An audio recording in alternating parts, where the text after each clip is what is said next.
Welcome to another edition of the E-Spot with Camille. The E-Spot is your location for the latest in entertainment, beauty, and design from the people who make it. Thanks for joining.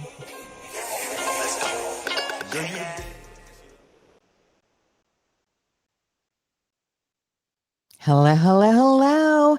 Welcome to another episode of the E-Spot with Camille. I am your host, Camille Cower. I am really excited about you to meet this guest I'm having today because he is doing amazing things right here in Raleigh, North Carolina, which is near where I live. I live in Cary. And the things that I've heard from him, it's just amazing. Like it's just his growth from going from barber to real estate developer. Why have me tell it? Let's have him tell it. Let's hear it directly from James Montague's mouth, also known as Monte. So please join my guest today, James Montague, as he shares his story. Why aren't things working right away? Hold on.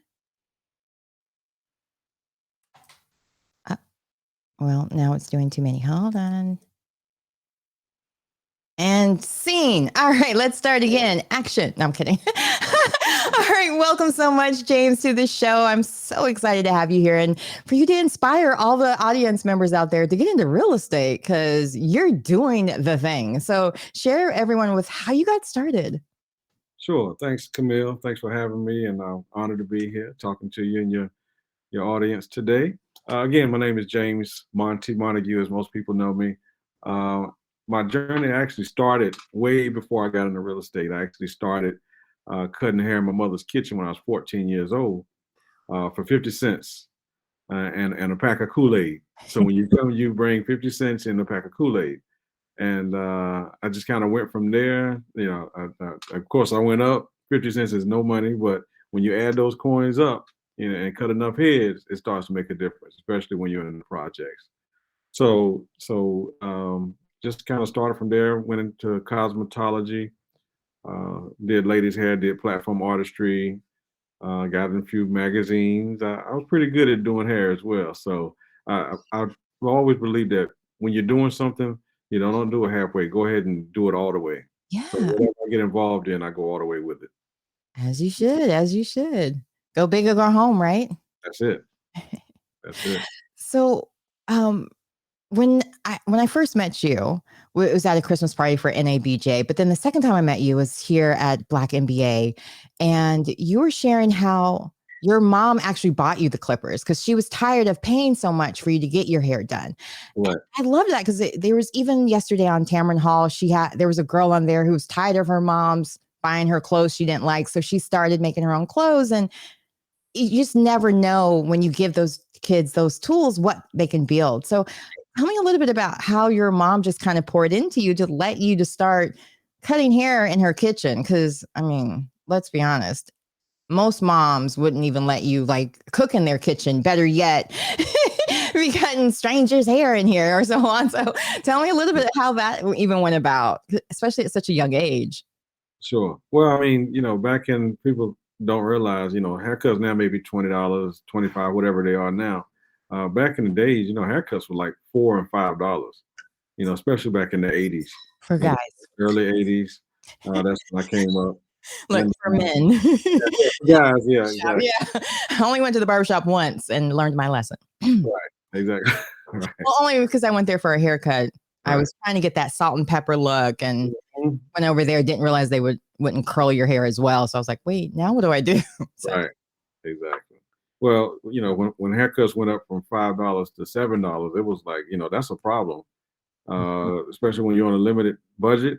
Mom was like, listen, we're not paying $7 for a haircut. I would rather go to Kmart at the time. I don't know if people know what Kmart is now, but Kmart was the place where everybody went and got, inexpensive things. Specials. Yeah, Kmart Blue Light Special, so Yeah. we bought a pair of clippers for $10, and she said, from now on, you're going to cut your own hair. And, I started cutting my hair up. I was not good at first. I gapped it up really good, but, one day I was cutting my hair and somebody came in and said, hey man, can you cut my hair? I was like, okay, no problem. So I cut the hair. And next thing you know, I started cutting everybody in the project's hair. And then all the other neighborhoods started coming to me and getting haircuts. And I couldn't beat the price. But at the same time, it was a good atmosphere. And my house became the hangout for everybody to come and just, play video games. We had a Atari 2600 at the time. Ooh, big Yes. baller. So we had it going now. 2600. That's people laugh at the graphics now, but that was the thing back in the day. I remember that the tennis game was just these Right. bars that went up and down. That's all it was. That's all it was. And you had combat, with all that noise, but combat and the tennis, Yeah. And then they really got fancy and did Pac-Man. It was a wrap then. Once they did Pac-Man, it was a wrap. So, everybody would come to the house, play video games, and just hang out all day. And it went from there to, I learned how to serve people and to understand the value of creating something that the community could appreciate. And that's why I got into doing ladies' hair and eventually got into real estate. I wanted to be a person that served the community, Yeah. whatever the need is. And I remember also you mentioning that you were asking for them to bring the Kool-Aid so you could also sell that as well. So you had a whole entrepreneur spirit at a very young age. But then later on, when you started barbering, I remember you mentioning how you were doing booth rent. And Right. something happened with that, which got you into real estate. So can you share a little bit about that? Sure. Yeah, I had my salon on Garner Road once I actually got started in I think it was 1990. And I actually got kicked out of one of my spaces. The landlord came in one day and said, "Listen, we sold the building and you've got a few days to be out, 30 days to be out." And I was like, "Oh, he's playing 30 days. No, I mean, it's not going to happen." Yeah. In 30 days, he came in with sledgehammers and started knocking the walls down. I actually had to leave that day and I didn't have a space for my business. So I ended up having to rent from someone else. And I said, you know what? Never again. I won't be the tenant. I want to be the owner. And I don't want to be in a situation where, I'll be forced out of my space and my whole clientele had to try to find me again. Back then nobody had like Instagram, cell phones, and all that stuff. You had to, Yeah, pager. you had a, right, yeah, the pager maybe, but then your phone was getting to the wall. And if you're really fancy, you had the portable phone, the charger that you put in the face. Yeah, but yeah, so I had to go through all that, and it was a learning experience. And I just did not want to be ever put in a situation where I'd be a tenant again. No, that happened with my mom as well, where she had her own art gallery in Hillsboro, Mm, except for somebody had come in to undercut her. Like she was paying maybe $1,000 a month, and they're mm, like, "Well, we'll pay 2,000 for the mm. same space." And it was Oh, a framing shop, and she was an art gallery. So just like that, she lost her space. But just like you, she got into building her own, and it taught me the same thing. Like when it comes to renting, you don't really own your business. Or even we see this with Wendy Williams, all the different right, over and over again. We hear of people getting their business taken away from them because they don't own the actual place where it's made, even with this in some aspects, since I'm using good old social media. But even still, there's that element of being able to own your own. But you've not only just helped yourself, you're helping the community. So share more about these different projects you have going on. And I love that you're doing so much. And I want to make sure that others know that there's the opposite of gentrification also happening with all these new real estate developments. right, absolutely. Yeah, thank you. Well, I've got like 31 projects going, so I can't really list all of them, but I can list some of the initiatives that I have in different places. Primarily, we're doing a lot of affordable housing. I'm building home ownership, trying to increase home ownership in people that have a limited access to housing.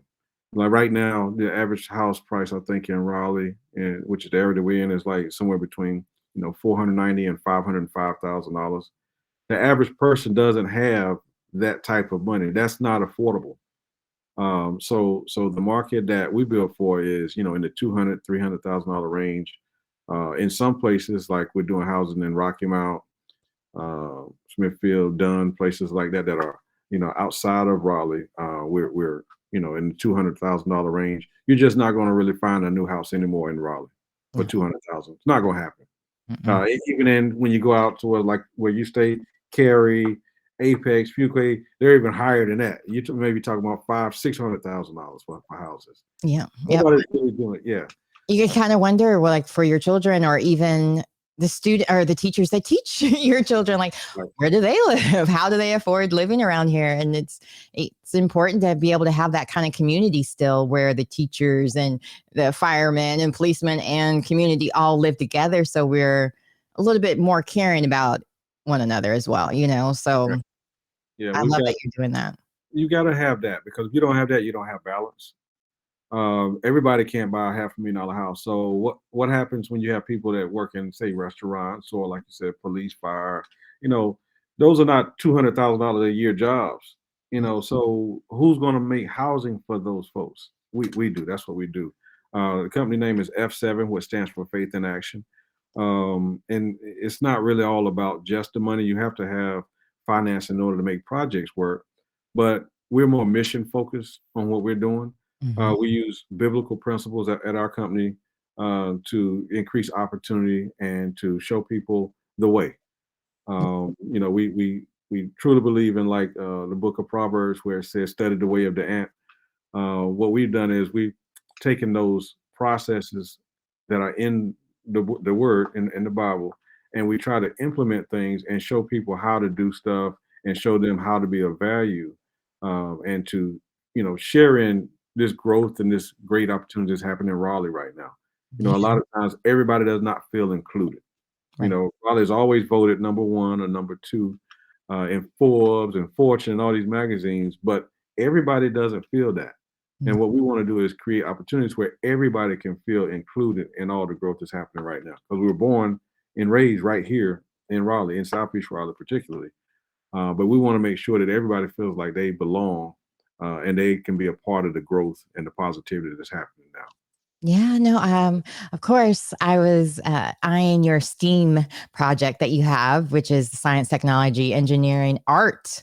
I'm sorry, and mathematics Correct. Correct. project, the initiative you have going on too. Can you share a little bit more about that? Sure, sure. Well, we've got two locations. The first location, we're actually building it right now today, is at Montague Plaza, which is one of my newest shopping centers on Rock Quarry Road, 2718 Rock Quarry Road. It's right in front of Southeast Raleigh High School. And what we're doing is we're partnering with the high school and the alumni association with the high school to create opportunities for the young people, and to show them everything related to science, technology, engineering, and math when it comes to building trades and certain businesses. One of our partners, Neil Kumar, who owns Global Experts, is also going to be training the kids in cybersecurity. Cybersecurity now is a huge market, huge. Yeah, clearly the Pentagon might need some of those people. Absolutely, right now. Those are types of Please jobs don't that get are me not canceled. gonna. Yeah, they got don't get canceled. Yeah, but true. That's amazing that you're doing that. Yeah, so and then when it relates to development, everything from building, your sheetrock, your trades, there's big money in trades right now. Mhm. I mean, I heard that concrete. a lot with interior designers that I've had on the show, because they have all these projects, but not enough people to do them. Absolutely. It's Yeah. hard to find help because people are not really being trained. They don't really think of those as being viable options. Everybody thinks that they have to, you know, play for the NBA, NFL, or just go straight to college. I mean, or go to the military, or do other things. Mhm. There are They're trades. influencers now. Yeah. Right, right. Yeah. Yeah, but there are trades that they actually make big money, Mhm. and you're gonna always need a plumber. You're gonna always need an electrician, HVAC guy. You're gonna always need sheetrock, paint, graders, clearing. I mean, utilities. Utilities is huge money. Yeah, Um, uh, especially with the fiber and so on, like with all the, initiatives to bring internet out into rural areas. right. Yes, that is a big Um, business. Hint, yeah. hint. Right. Yeah, for sure. I'm like, "Hey, sweetheart, so there's other options besides interior design, because that's what my Absolutely. daughter wants to do," and I'm like, "You can learn all of it." Absolutely, Yeah. absolutely. And then even things like engineering. My son is a music producer named Ism. He's a multi-platinum producer. He's worked with some of the largest artists in the world. What he's going to do is he's doing a studio, but he's also training some of the young folks on other options like engineering, sound engineering, everything that has to do with music and sound. It's just not all about rap all the time. It can be commercials, commercial placements, things like I that. I mean, mean, my bread and butter is doing commercials. commercials. I Mhm. mean, people don't realize every time you turn on the television, there are commercials playing. There's music. There's background music. There is, things related to the management of that. There's Live place. events. Yeah, because with the writing, there's a possibility that the writing guild will go on strike. Well, there's 98% vote. So even then I saw in all the different crew groups where the questions were, what can we do? What can we do? Live events. Everybody's on tour this summer. It seems like there's a festival every other week. So there's a lot of stagehand jobs, or you can get union and then you're in the pension. You get a pension, you get all kinds of wonderful benefits that if you're in a union as well when you enter some of those trades. Can be Absolutely. very, very, very beneficial. My husband's a Teamster, so I his benefits have kept me alive. So definitely, they definitely need to pursue those. Have there been any challenges with? Well, you kind of mentioned it with the rental and so on. Is there anything else that you would like to share? Because I don't want to keep you long, because we know time is money for sure with you, especially with all the different developments you have going on. So I want to be very considerate of your time. But is there anything else you would like to share before I let you go? Well, I just kind of want to just share, how, you have to have, and what I do is I strive for balance. I don't want it to be just all about just business all the time, because you can burn out. You don't want to burn out. I did when I was 26, had a stroke and burn out because I didn't understand balance in life. Yeah. It's very, I let anxiety get to me. And, anxiety can have an effect on you, your mindset, your body. And, what it really is actually wasting present energy on a future that you don't desire for yourself. So Mhm. when you are anxious about something, you're actually going against what the goal and objective is. Instead of being anxious, you need to be anticipating positivity. And, you know, balance helps me at that, do what I want to do and to sustain. And whenever you're doing something, it's not all about just getting to a point. It's not just the destination. To me, it's the journey. Mm. So enjoy the journey. And sometimes you have ups and downs, but you have to enjoy the journey instead of saying, okay, when I get to this point, I'll be satisfied and happy, because it don't work like that. Mhm. So just want to, I would No encourage. problems. Yeah, Yeah, yeah, if you're not prepared, right? So absolutely. yeah. Well, thanks so much for sharing that. I did not know about your stroke at such a young age. And it's really important that you also mentioned about your mental health. And with the Black community, we really like, and this, I think it's still this week that it's Black Mental Health Week or Black Maternal Health, something BMH. But so I'm really glad that you mentioned how important those things are and taking the time out to really, like you said, enjoy the journey. It's not always about the end result. So Yeah. coming from a real estate developer, that means a lot. So thanks again for dropping by the E Spot. And for all of you out there watching, make sure you follow James and keep up with all of that he has doing. I will have all the links in the comments for you as well. It should be already in the bios and all the wonderful things that social media does for us already. So again, thank you so much, James, for stopping by today. And I look forward to having you back again to share more about once everything's open so we can come see all these wonderful things. And if you need anything from me, know that I'm there for the kids. I would love to help. All right. Well, again, everyone out there watching on the eSpot, make sure you tune in next season, because I'm actually going to take a nice little summer break. So I probably won't be back till the summer. And like you said, I was burning out. Women's History Month had me working so much that I'm like, wait, and I had some medical stuff that popped up. So I'm taking the time to relax and enjoy the journey. Look at all those beautiful flowers that are popping up around here, because it's full on spring and allergies are in full effect. So again, thanks everyone for tuning in. Make sure you keep up with me at CamilleCoward.com, and make sure you share this with your friends so they know too to enjoy the journey. All right. We'll have a wonderful day, and happy 420 for those that celebrate, I guess.